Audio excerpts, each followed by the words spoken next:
Welcome back to the Data Science Hangout, everybody. So nice to see you. If we haven't had a chance to meet before, or maybe this is your very first one, I'm Rachel. I lead customer marketing at Posit. And if Posit is new to you, Posit builds enterprise solutions and open source tools for people who do data science with R and Python. We're also the company formerly called Our Studio. And I'm joined by my lovely co-host here, Libby. Hi, everybody. I'm Libby. I am a community manager working with Posit to help foster our Hangout community, which is wonderful and amazing. And I'm also a Posit Academy mentor. Posit Academy helps professionals learn R and Python to do data science. So I'm very lucky to get to do that as well and teach R and Python. Um, and yeah, and that, I think a little bit about me. I'm in San Antonio, Texas, where it's definitely not very wintry or fall-like. And my background is in like supply chain and banking and insurance and stuff. That's me. I forget to add, I'm in Boston. If anybody's in Boston and ever wants to get Yeah, together, grab coffee or something, that's we where I never am. say where we are. But the Hangout is our open space for what's going on in the world of data across all different industries, chat about data science leadership, and to really get to connect with others who are facing similar things as you. And we're here every Thursday at the same time, same place, unless it's a holiday, of course. But if you are watching this as a recording on YouTube and you want to join us in the future, we'd love to have you join us live. And there will be details to add it to your own calendar below. Thank you so much to everybody here who has helped make this the friendly and welcoming space that it is today. And we are all dedicated to keeping it that way. So if you do ever have feedback for me about your experience or anything you want to share anonymously, good or bad, or maybe suggestions for topics, I'm going to share a Google form in the chat with you in just a second. But you can always reach out to me directly on LinkedIn as well. At the Hangout, we love hearing from you. That's what the Hangout is about. This is not a presentation. There will be no slides. The way that this is going to work is we are going to ask questions as a community and have a community discussion. So there are three ways that you can jump in and share your experience, share a question. And we really would love for you to also share where you are, what you do, if you have any roles that you're hiring for or looking for. So job seekers or job posters.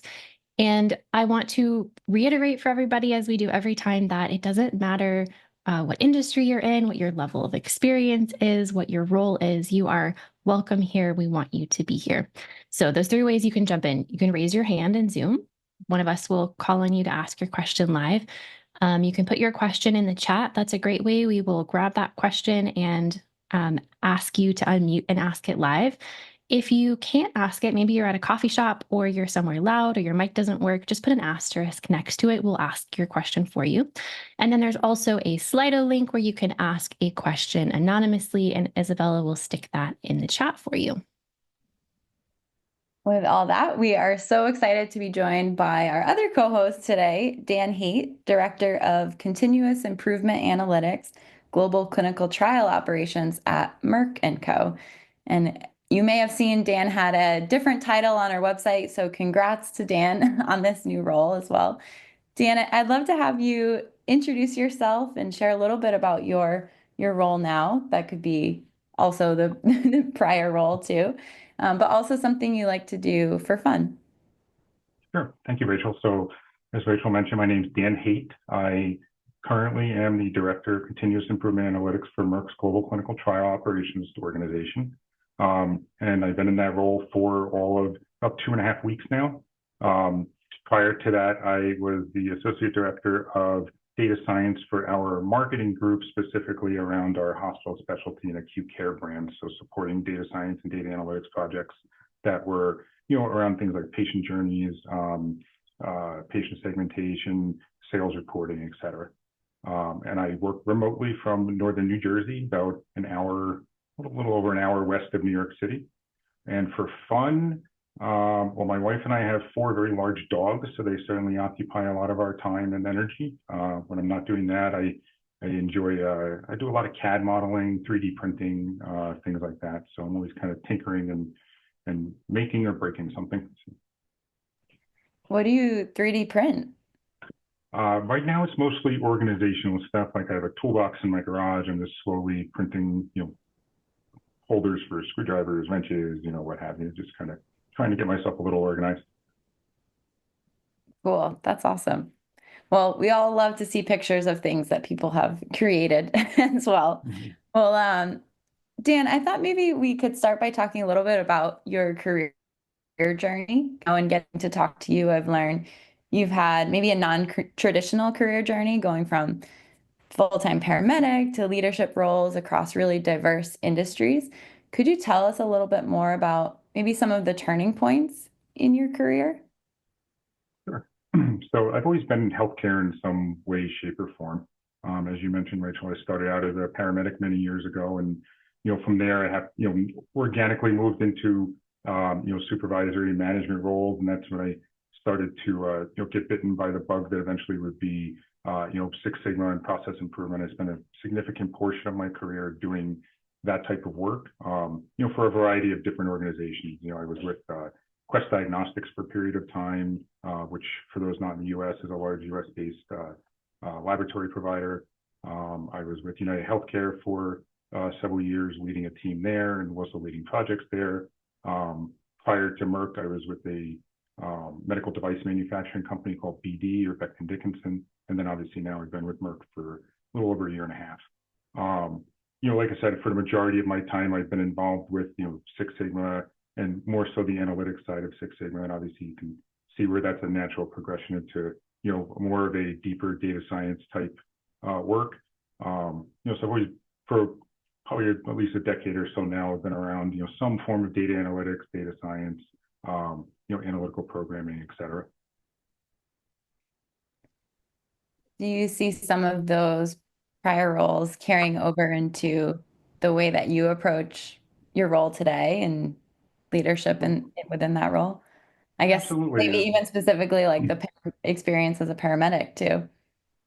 Yeah, I mean, I think that experience helps almost kind of give you some perspective about things like urgency and priority. Obviously, I think it gives you it gives you a skill set that lets you really determine what truly is important and urgent, and what is a high priority versus a low priority. And as I like to say, it's a lot harder to light your hair on fire when you've done that for a long time. So it kind of gives you a sense of calm almost in that scenario.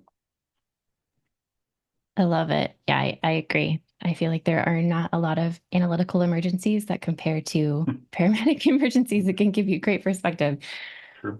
I wanted to ask Dan, for the people here who are not in your industry, who don't share your sort of professional experiences, I was wondering if you could give us an example of the type of problems that your team tackles, just so that we have some context about what you do, and that will help us ask more informed questions. And some of those might be like, what type of data sources do you work with, or what tech stack do you use? What technologies are really essential to what your team does? Sure. So I'll talk a little bit more so about the role I'm just coming out of. Maybe just because, like I said, I'm very new in my new role. So feel free to also talk about. Probably won't be able to give you too much detail there. So, I would say feel free to talk about your previous role that you you were in for longer as well. Got it. So the team I'm coming from, we mostly work with patient claims data. We also worked with a lot of sales data, specifically around both our own products as well as competitor products. It's a lot of our data comes from external data vendors such as IQVIA is a large player in this space. And like I said, a good portion of our work was around patient claims. A lot of that was either segmenting patients or segmenting providers, trying to understand some cohort of patients that was either applicable for, say, a new indication for a drug that we were exploring. Is there a potential market here, or is there a data gap for patients that have a particular social determinant of health that might have been limiting access to care, that we would want to go pursue and try and ensure that those patients are getting care. So ultimately we hand off those findings to our marketing teams, and through that, a lot of it was, like I said, patient claims. It's all de-identified claims. So certainly there's nothing that can be re-identified or reverse engineered for trying to identify patients individually. But looking at them, in probably one of the biggest challenges we often run into is that it's not 100% coverage, right? Or most of our data sets are open claims data sets.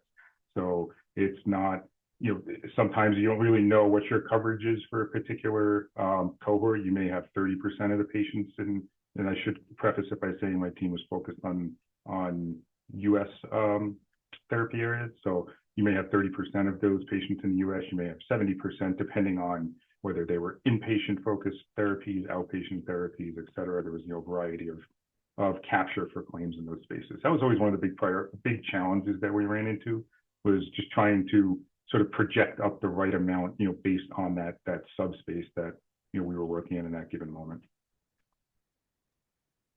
Thank you. I was scrolling through the chat a little bit, and I'm really excited to see some people talking about signing up to be super fans for PositConf next year. So I just wanted to put a little call out to that I actually didn't know invitations went out this morning about that. But if anybody's interested in saving some money for the Posit conference next year in Atlanta, there's super fan tickets.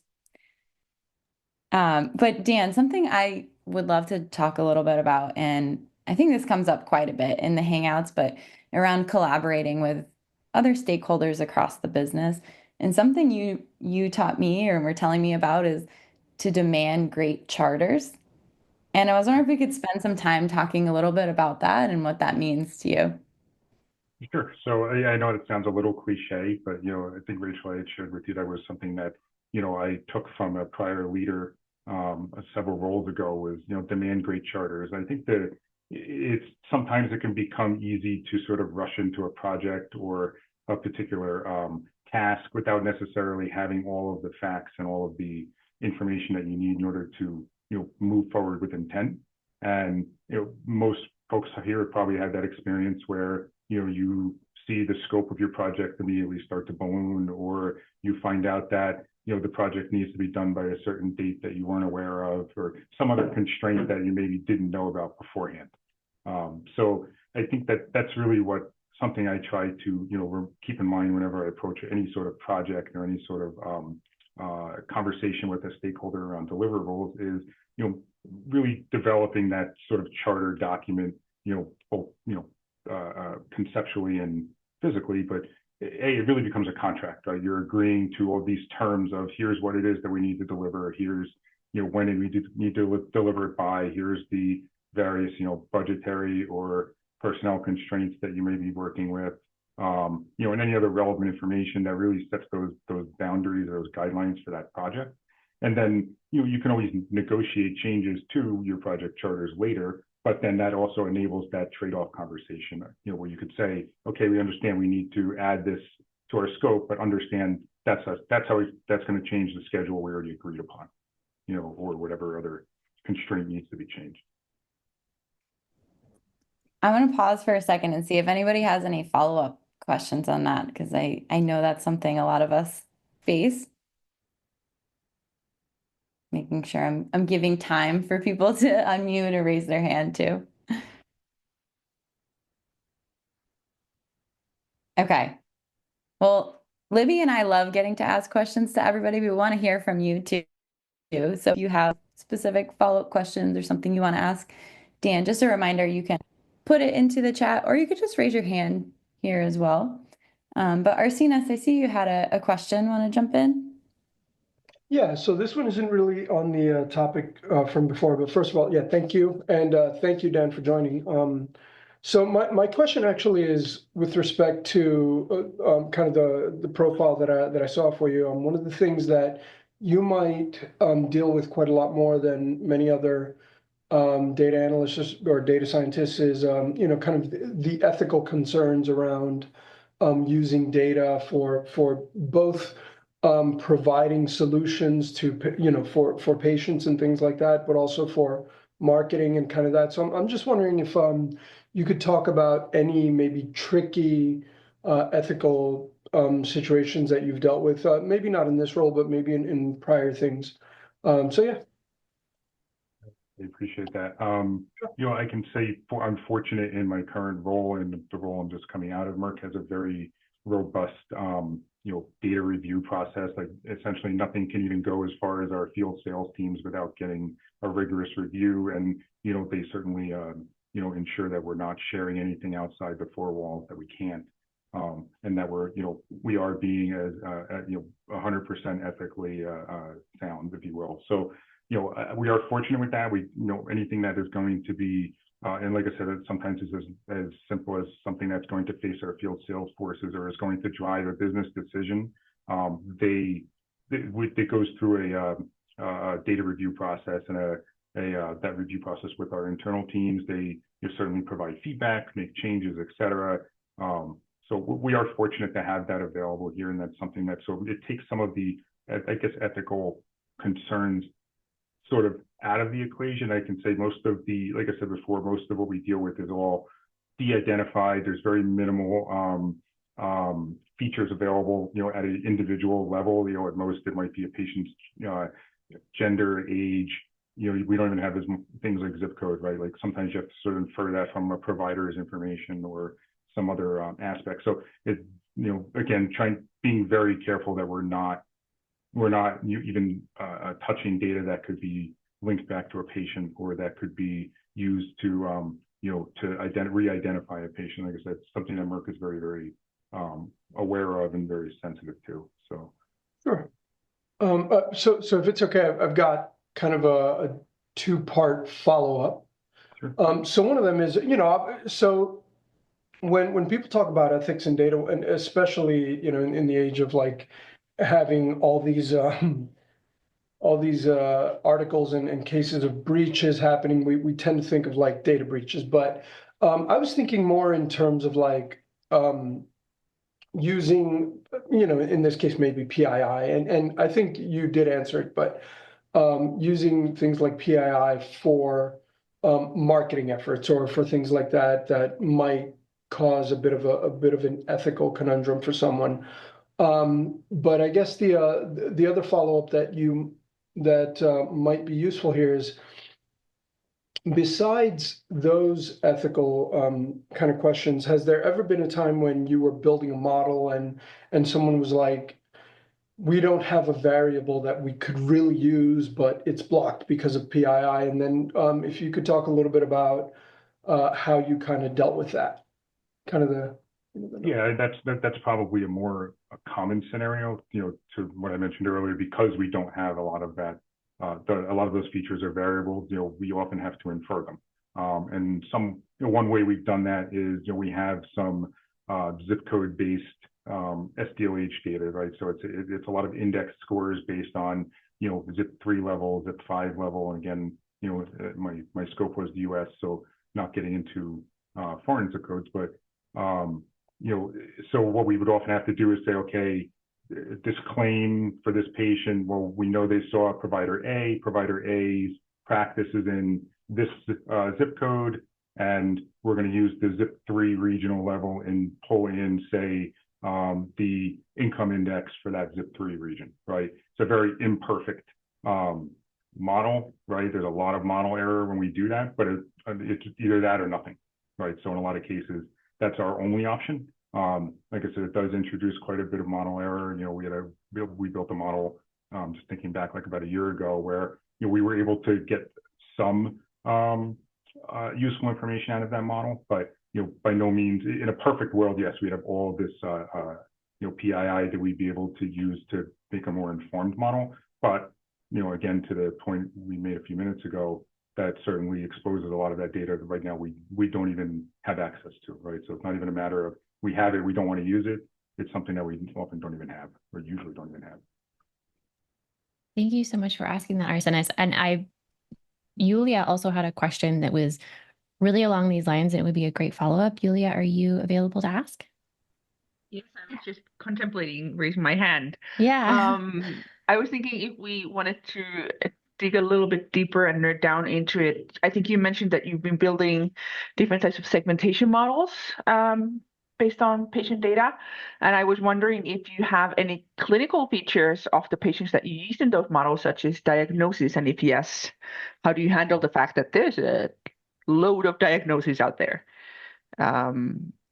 Yeah, which, so it's certain, yeah. certainly that's something that we often do is when we are segmenting our patients is looking at, obviously, like I said, most of our therapies are a specific therapy area. So for example, the team I'm coming from, we were focused on the HIV therapy area for the last 8 months or so I was there. So my team was building models that were very specific to HIV related diagnoses. So that's kind of where we always generally start, is taking the patients that have any of the diagnoses that fall into that space, and then from there building out those various cohort segments based on the marketing team's needs. So it might be something around, say, patients that are switching between therapies, or patients that were therapy treatment naive, so they were on either no therapy or just started on therapy as part of that cohort. So that was where a lot more of our work tended to occur, is looking at sort of that patient, the end-to-end patient journey when it came to diagnosis, treatment, et cetera. And again, that's really the data that we have, right? So it's generally speaking, it's going to be diagnosis, it's going to be, like I said, age, gender, provider specialty, relatively high level features like that. Can I ask a quick follow-up? Did you ever do anything with kind of like multi-comorbidity in patients? So, your patient has 5 to 10 diagnoses instead of just one, which will change their clinical nature quite a bit. Yes, that's something that we did build as part of our models, was looking at, and specifically related, there's a subset of comorbidities that are of interest in the HIV space that, can either be contraindicated or maybe more indicative of a side effect that's occurring in a particular patient cohort that's of interest to our marketing teams. Okay, that was kind of building on clinical intuition or clinician kind of pre-existing knowledge about the field. Cool. Sure. Thank you so much. The other piece we also look at too is like drug-to-drug interactions. There's certain drugs that are commonly interactive with a lot of the medications in this space. So we often pull that in as well. Thanks. Sure. Thank you so much. I see there are a few maybe like project management questions coming into Slido. But there's this one I'll ask first. It was, how do you present your insights to the business? And they added, the last mile is oftentimes where things fall apart. How do we present well, I guess it's going to be dependent on the specific scenario, right? I personally am a big fan of, the idea of data storytelling, right? And sometimes that can be a challenge depending on who the different people are that are in a particular project that are part of that conversation. I think there's certain ways that are really good to present data, but you also don't want to get bogged down in the details, right? A lot of your non-data related stakeholders, your executive level stakeholders, they have 1,000 emails waiting for them, a packed calendar. Generally speaking, they want the highlights, and so I find it very helpful to get that out of the way up front. Tell them the so what, get them interested, present them, as essentially the minimum amount of data that you need to get your point across, and then move on, right? It can be. I think a lot of us instinctively want to just present all the hard work we've been doing, right? Here's what we've been doing the last 3 months, 6 months, whatever. But as a result, you wind up just overloading the stakeholder with information that isn't of use for them, or is too far down into the weeds of the details for them, and you wind up sort of clouding your message. Awesome. Thank you. Yeah. So distilled this. Would you recommend like 30-second elevator pitch version of whatever your results are? Do you feel like this is like a verbal thing you're talking to somebody, or is this more like 2 bullet points at the top of an executive summary type of thing? And that's what I was just going to say, the executive summary, right? Load it up front, get them interested. Just don't be afraid to put stuff into an appendix, right? Here's all the charts and graphs and detail that we've worked on. Move it into the appendix, provide it as a pre-read or a follow-up. Put your executive summary up front. Pull some of your most important, charts or graphs or whatever that you need to help, back up what you're saying. But I find it's always helpful to get that executive summary up front, get it out there. Here's what we found. Here's, what we recommend, or, whatever the situation is.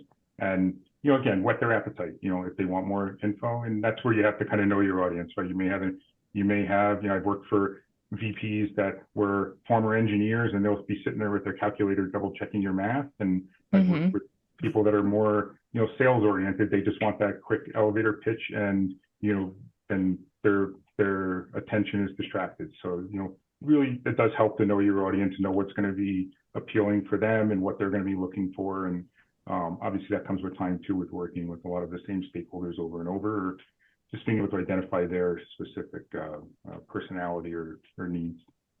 I was working on a Cordo doc this morning to share with our executive team, and now I'm thinking I need to go back and ask myself, so what, for the very top line of it. Yeah. It's tough sometimes, right? I mean, like I said, you put a lot of time and energy and heart into, developing some of these things. And the last thing anybody wants to do is just put that into an appendix or delete that slide or chart or whatever. But, if you take a step back and realize that this is really adding anything to my story. Yeah. And sometimes you're not going to need that appendix at all. They're not going to care. But if they do care and they do ask about it, you sure better have it, right? Exactly.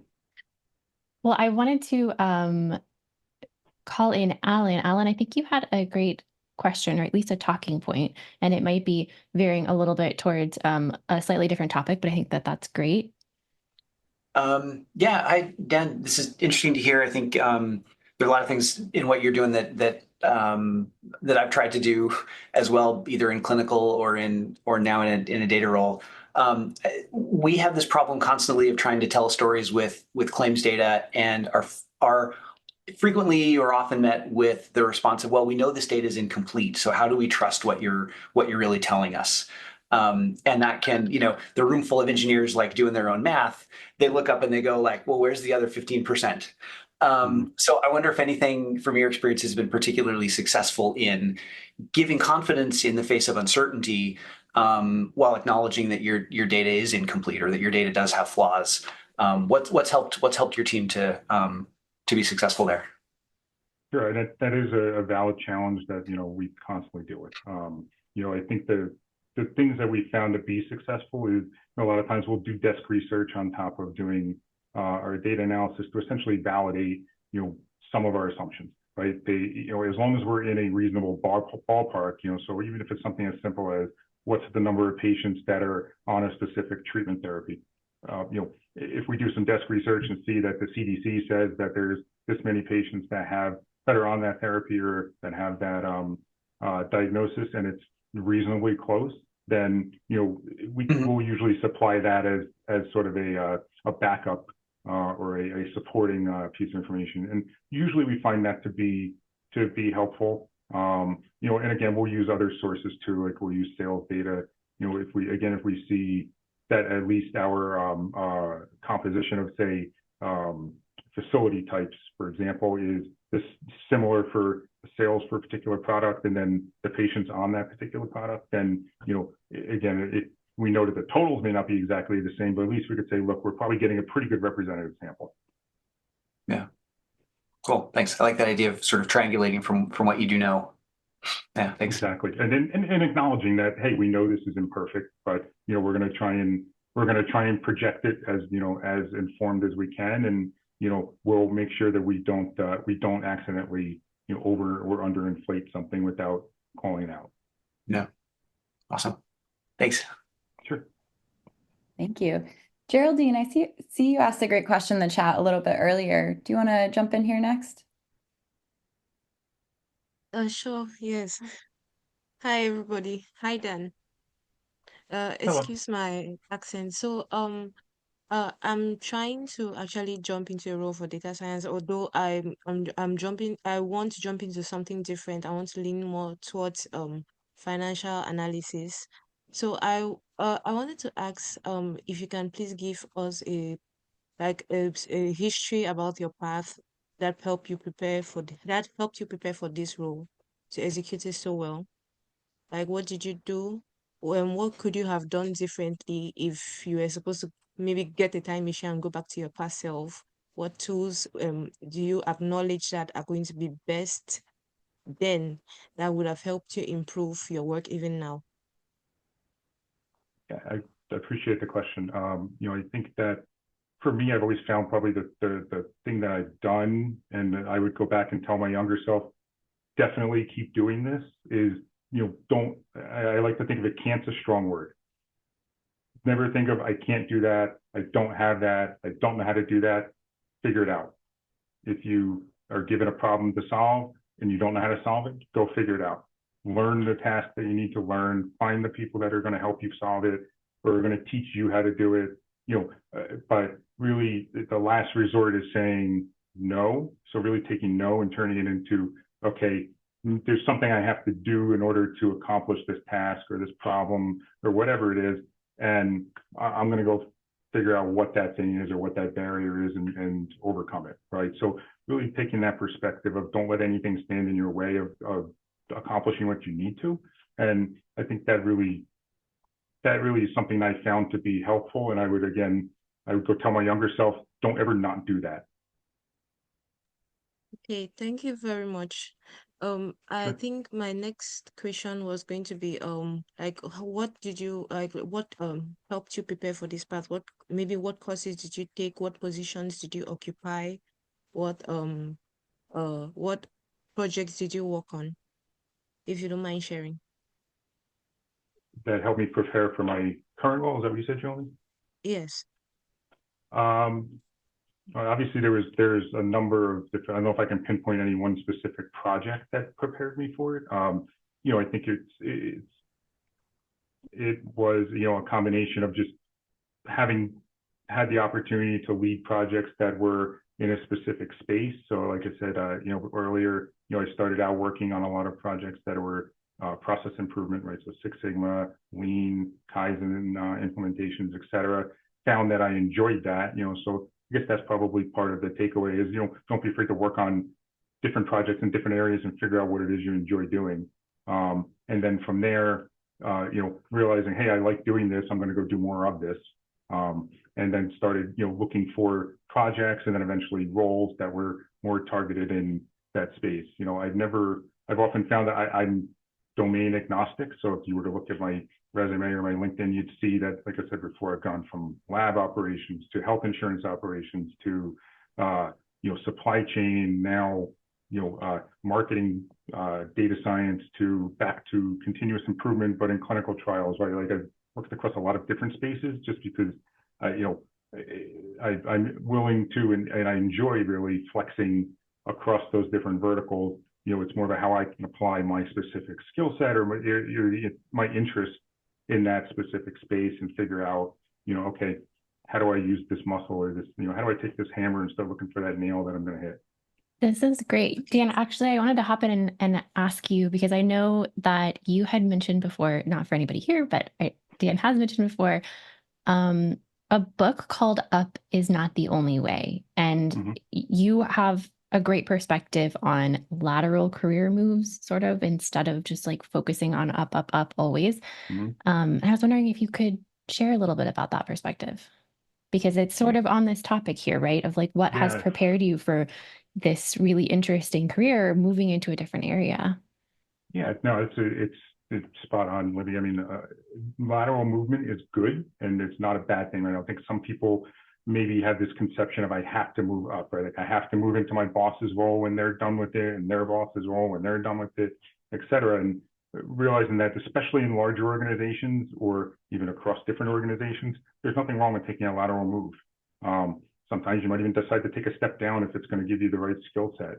So I think really thinking about your skill set, where you have gaps or where you want to spend more time or learn more, let that drive your decisions as far as roles, as opposed to just always saying, okay, now I'm a manager, I need to go become an associate director or whatever. Now I'm a director, I need to be a vice president. You find a lot of people get that mentality, tend to chase title.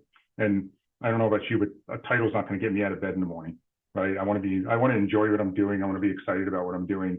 I don't want to just wake up and say, okay, I got that title I've been shooting for, and now I'm going to shoot for the next one. That to me is not very motivating. Are you intentional, Dan, about like setting aside time to think about that for your own career? I'm just probably not as intentional as I should be.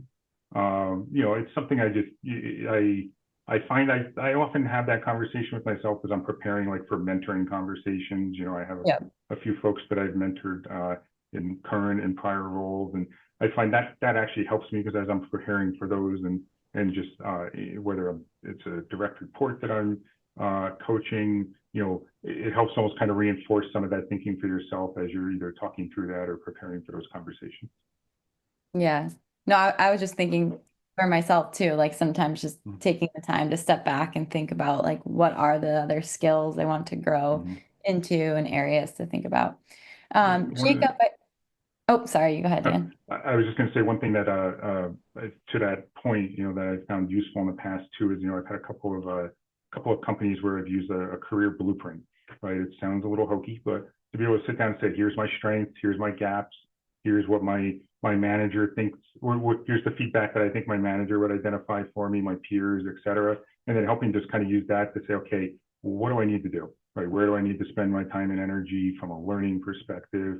Do I need to go find a mentor in a specific space because I know nothing about it, but I want to work in that space? Whatever, using that to really kind of figure out what your roadmap looks like for the next couple of years or so. That's great. Jacob, you had, I think, 2 questions here in the chat. Do you want to go next? Yeah, sure. Hey, Dan. I'm just wondering if you could talk a little bit more about the different kinds of projects you did with the patient claims data. I know you mentioned doing the patient segmentation earlier, but was there anything else that you guys tended to work on? And other than that, I'm just wondering, did you do anything with survival analysis models in general, or was that tied into the patient claims data projects? Or can you talk about that? Yeah, I don't recall any survival analysis projects, Jacob. My team did a lot of the patient claims analyses, and more so, again, like I said, it was only about 6 or 8 months where we really focused on that. Prior to that, more of our products were inline products, so they've been in market. So that was more along the lines of, say, product performance, right? How is it performing in a particular market? Is it performing as expected? So that's where we started getting more into the sales data and then supplementing that with some patient data. I don't recall any projects that my team worked on specifically around what you're alluding to, though. Okay. All right. Yeah, thanks. Sure. Thank you, Jacob. That's an awesome question. I have never done survival analysis either. Everybody chime in the chat for me. And I love Alan's joke. Alan, the king of like dropping jokes and great puns. Sonia, I see you have a question. Are you able to unmute and ask? I am. Awesome. Hi, Dan. I am someone who has a very social sciencey education type of background. All my previous work experience and degrees are in those kinds of areas. I am someone who does things in assessments and data management. My question is, I am having a very difficult time, I think, getting into roles with any kind of data because a lot of the data that I have dealt with, any kind of projects that I have done, are either government related and it's all confidential.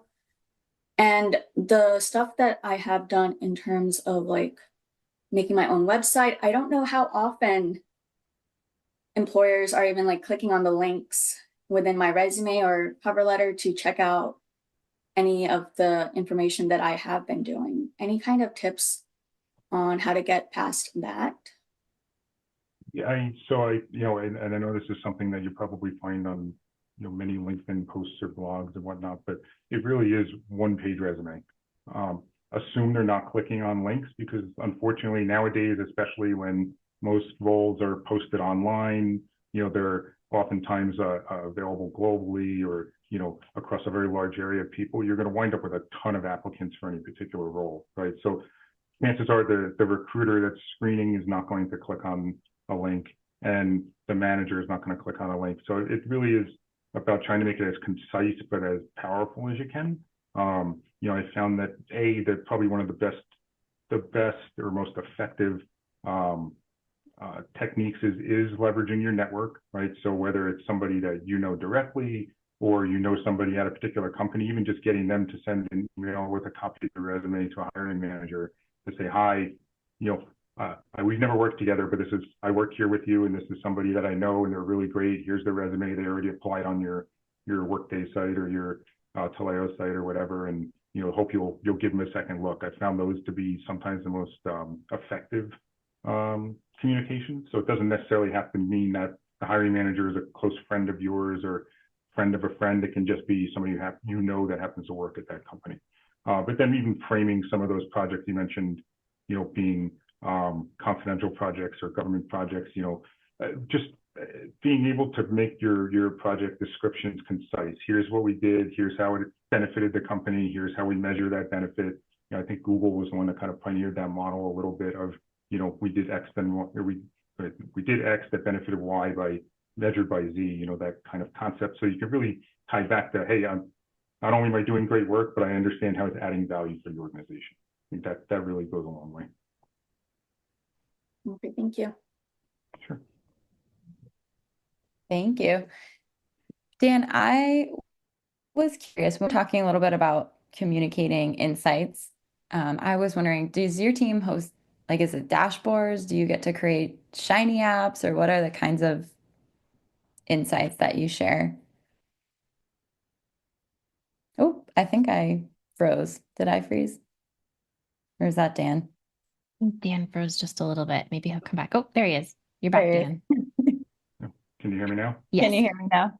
Yes. Okay. So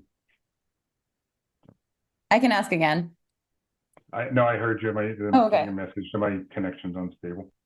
So Rachel, to your question, we do a lot of Power Apps, Power BI related dashboards. Merck's, like most large companies, is pretty invested in the Office 365 suite.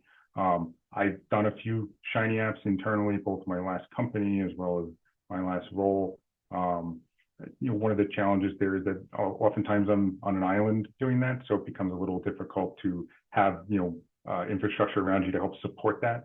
A great example was in my last company, I developed a number of shiny apps that there was nobody else that developed in shiny, right? So if I took a day off and something broke, my phone was ringing, right? So we didn't necessarily have a lot of folks that were doing that kind of work, and even in my last role, we had a similar experience, although there we used it more for prototyping. So we built, I would be able to build something quickly, prototype it, say, hey, this is great. Let's hand it off to our data visualization team so that they have some, inspiration for the Power BI app or dashboard that they're going to develop. So that used it in that way, I found to be somewhat effective. Thank you for bringing that up too, about sometimes feeling like maybe you're the only person using a tool as well, because I've seen that a lot with huge organizations where there's pockets of users, pockets of data scientists that don't get to really talk to each other as much. Sure. And what does the internal community look like? Do you have opportunities to share different use cases with each other? Usually it's within different business units. We do have a data science, I think they call it a center of excellence within Merck that, it's very diverse. It's very, I don't want to say high level, but there's certainly a lot of different people with a lot of different topics. So it doesn't often get too deep into the tech stacks and the nitty gritty, if you will. Where I found that there is some, we, for example, in my last role within that it was called Human Health Digital Data and Analytics, right? So it was about 600 people that were focused on supporting marketing.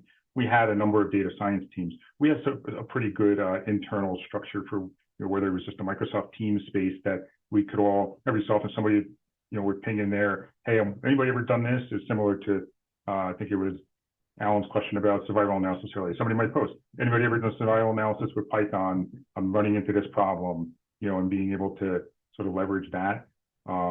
We also sometimes, because we, and I get the sense this is common across a lot of pharma companies, we use a lot of contractors.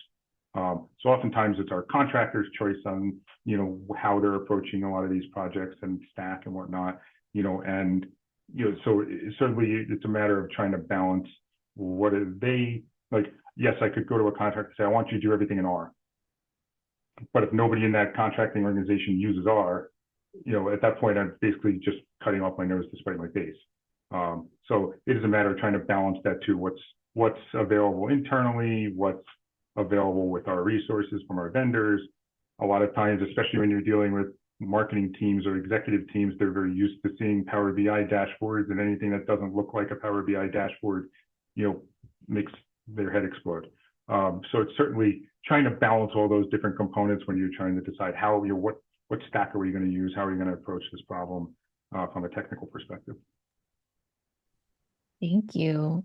I appreciate all of that perspective. And there's tons of conversation going on in the chat right now, still about Sonia's great question, which was like, how do I market myself if I can't talk about my work because it was under NDA or it was very, very private?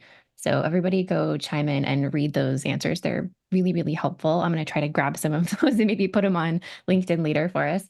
But Dan, I wanted to ask you, you're moving into a new role. Congratulations again. What are you most excited about in the switch, in being able to like shift your perspective in a different direction, or getting the chance to? What do you think? I think what excites me, I enjoy leading people. I enjoy, leading a team and motivating them and trying to figure out what makes them tick and helping to develop them. That's not something I've been able to do in my most recent role. I have in the past. This was an opportunity to get back to that. There's also an opportunity to get back to using more of that CI or continuous improvement, process improvement skill set, which again wasn't a core skill set in my last role. So sort of being able to use that again is exciting for me. And then, like I said before, it's a new space. I've often said I'm not the one you want pushing the button on the assembly line all day long because I'll just go out of my mind.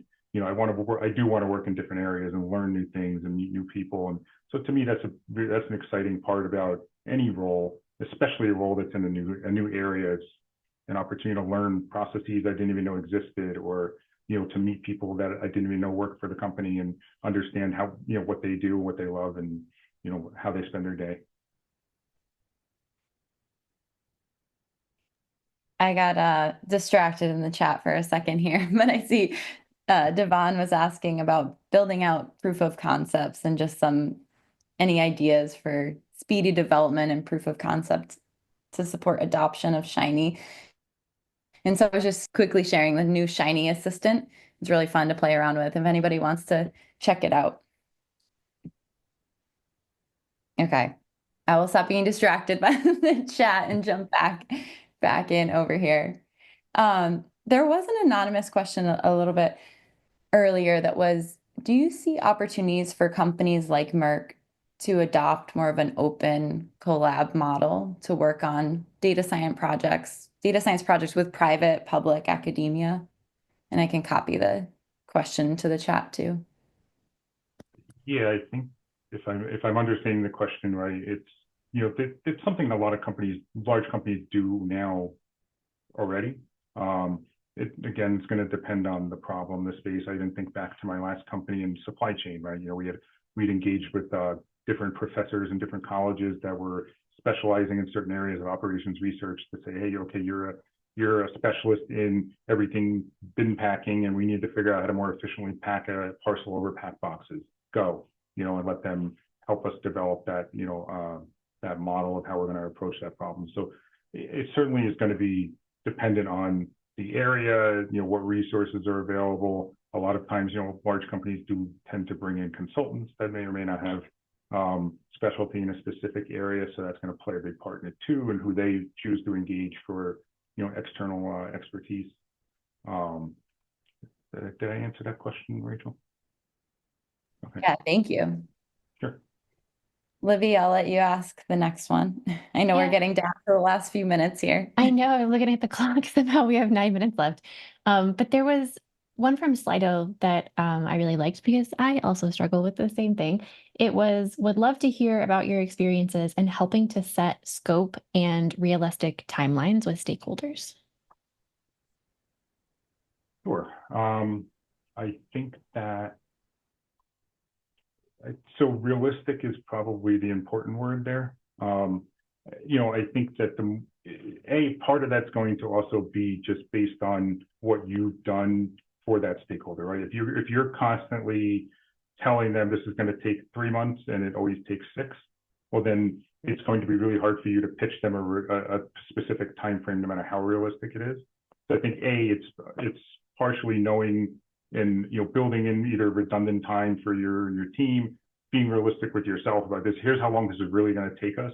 Let's not overpromise. And then being upfront with your stakeholders. Here's how long this is going to take, right?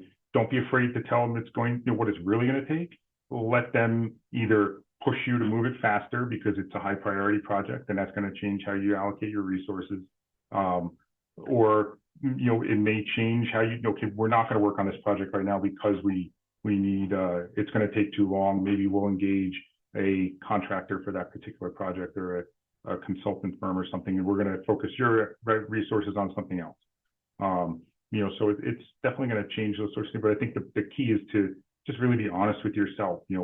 Maybe if you've done similar projects in the past, and you've either worked with that data set or not. I mean, all those variables are going to impact how long something's going to take. Right? There's a brand new data set. You're working with a new set of contractors you've never worked with before. And it might be a new topic area for you. That's going to take a lot longer than if you're building onto a project that you just finished with the same people and data and whatnot. So, Thank you. Yeah. Nishid, I see you just asked around an opportunity to build data science applications. Do you want to expand a little bit on that? Yes, can you hear me? Yep. Yes. Yeah, the question is really around like leveraging the data and all the great work that data scientists do to build something that the business actually uses on a regular basis. And I've seen within certain pharma companies, the data science team does a lot of the work, but it's not presented in a manner that the business can engage with on a regular basis. So I've seen some outside vendors build things and they try to sell them. And then we've had some internal conversations with leaders who are talking about building their own product. So I want to understand, like, are you seeing that as an opportunity? Yeah, so it sounds like it kind of ties back to what we talked about earlier, I think a little bit around presenting your work in a way that it's heard and it's being received by your stakeholders. I mean, it sounds similar to that, right? Being able to understand, what is the need? How is it going to add value for those stakeholders? And what's the appetite and resourcing, right? If they have a bunch of money to spend and they need it done quickly and there's a off-the-shelf vendor that gets them 80% of the way there, that might be the right approach. Am I answering your question, Nishi? I think. You are. I've seen a product that basically built out a recommendation engine for like the sales team. It connected it with like the marketing analytics coming out of Google. And it kind of connected the dots across silos within the organization. So I was curious if you're seeing that type of product being developed within the space. We do have some internal products. I can't get into too many of the details on them because they are, IP, but we do have some teams working on products that are along those lines internally. There's probably a mix, I'd say, of both internal and either external or off-the-shelf solutions, depending on how far that off-the-shelf solution gets you to where you're trying to go. Nice. Thank you, Dan. Oh, sorry, Livy. I just wanted to make sure I asked the career advice question because Yeah. I get to that one yet. But Dan, we try and ask this to everybody, and Livy's been doing a great job of pulling these together and sharing it in a blog post. So I'm going to put a shout out there to share your blogs, Livy. But Dan, what's a piece of career advice that you really believe in, or something that's helped you in your own career journey? So I think it's being able to sell yourself, right? You do great work, but really spending time connecting that work to the people that you ultimately want to hire you or moving you into that next role, and there's a lot that goes into that, right? We talked about networking, we talked about, willingness to learn, et cetera, but really being able to pitch yourself. Here's the great work I've done. Here's how it's added value, and being able to, convey that in a way that it's easily heard and digested by the people that you're connecting with, I think is probably one of the most important things. And it's tough. It's especially for, people like us in the data world. We may not feel comfortable talking about ourselves and selling ourselves on a regular basis. So sometimes it takes some conscious effort to to learn that skill set or to be comfortable doing that. Yeah, how do you, or what advice do you have for us to get a little bit more comfortable doing that? Practice. I mean, it's like anything else, right? The more you do it, take an interview that maybe you don't, in love with the job or the company, just to give you some practice. If you're internal to a company, be willing to take jobs and interviews that maybe you don't feel like is a great fit, but it's a good opportunity for you to practice that, right? The more you do it, like anything else, the more comfortable you're going to get at it, the better you're going to get at it, the more you'll be able to talk about work you've done, projects you've done without necessarily stumbling over it, or to refine some of that too. You may take some takeaways from one interview, like when I said that, they all made a funny face. Maybe I don't say that the next time. So again, practice, right? I mean, it sounds simple, but obviously it's a lot harder. I agree. And I wanted to add, like, let your friends hype you up. I feel like writing your own resume is so difficult, but if you give a description of what you did in a job to 4 of your data friends and say, hey, can you guys describe this for me? They will come back with a much more glowing version of what you did than what you wrote for yourself. So definitely. Yeah. We all tend to downplay our own accomplishments, right? We tend to think, oh, that's not that important or that's not impactful. But then when you tell somebody else, like, whoa, that's really cool. Yeah. Absolutely. I really like that point about, like, after you have an interview, like actually writing down, like, oh, when I said this, they reacted this way, and taking that and improving each time. It's almost like a post-game meeting with yourself. Yeah. And I think that's also helpful for just meetings within your organization too, or like presentations too, so that you can go back and look at that. Yeah. And Yulia said, have a brag sheet. Like every time something cool happens or you've done something great, like keep a document of it. I'm terrible at that, but it's a good thing. Yeah, I use my LinkedIn for that every time and I'll use that to write my self-evaluations at the end of the year for, whatever company I'm working at, and then you can use that to sort of create your resume. You're not going to put every bullet point from your LinkedIn, cherry pick the ones that are of value for a particular role or job, right? Yeah. Well, thank you. Just like that, we are at the top of the hour, but thank you all so much for taking the time to join us today. And thank you so much, Dan, for sharing your experiences with us. It's always extra fun when it's somebody who's been an attendee of the Data Science Hangout who gets to join us as the featured leader too. I really appreciate it. Thanks a lot for having me, guys. Thank you all. Have a great rest of the day, everybody.